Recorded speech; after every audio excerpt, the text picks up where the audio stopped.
Attention Deficit Hyperactivity Disorder, or ADHD, is mostly of genetic origin. Symptoms are categorized as inattentive or hyperactive, but people can experience both in all sorts of forms, which means there is a spectrum of presentations. Lisa, a young girl who wants to become a writer, will help us understand what it means to grow up with ADHD. Her story shows how her atypical brain makes it harder to achieve her dreams. During early childhood, Lisa has a tough time paying attention.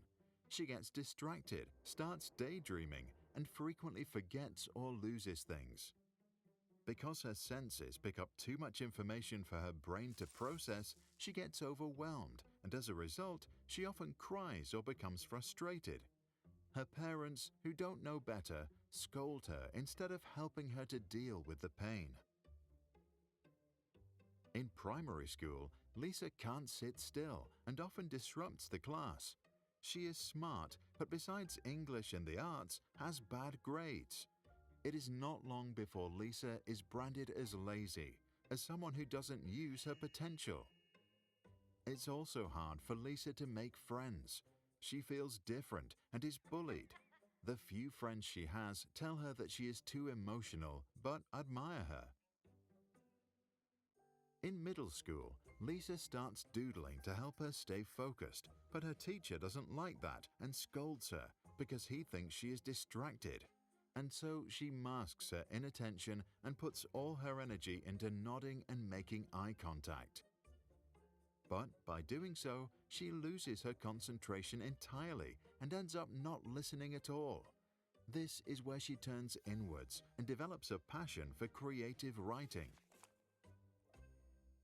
During high school, her mind starts racing with 1,000 thoughts in her head. She now wears headphones to isolate the noise and calm herself down. But when she has her period, even that doesn't help anymore, and she goes through intense mood swings. She begins binge eating and starts smoking.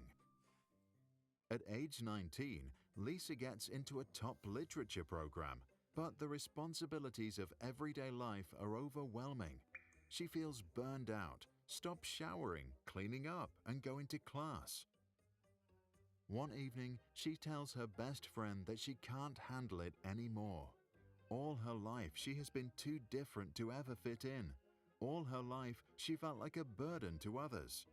Her friend tells her about a psychiatrist, and as a last resort, Lisa goes to see her.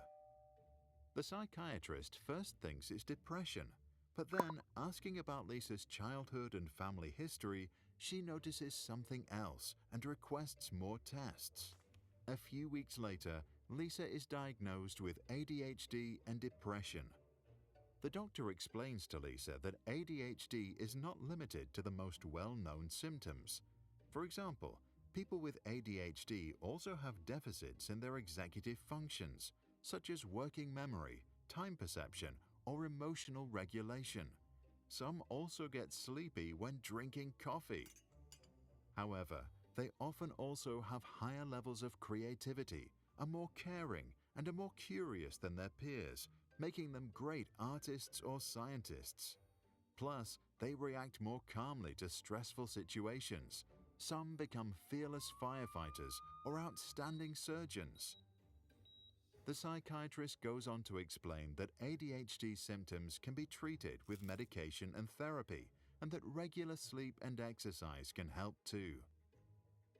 When Lisa takes her first pill the next day, she bursts into tears. For the first time in her life, her mind is quiet. It does not take an effort for her to get up and shower. She realizes that, throughout her whole life, she has spent so much energy trying to do things that others do without even thinking. Although medication helps, Lisa knows that it is not enough. She has to make changes to her life and find work that plays to her strengths. By the time she is 30, she learns to accept and appreciate her neurodivergence, and her atypical mind is celebrated after the publication of her first novel.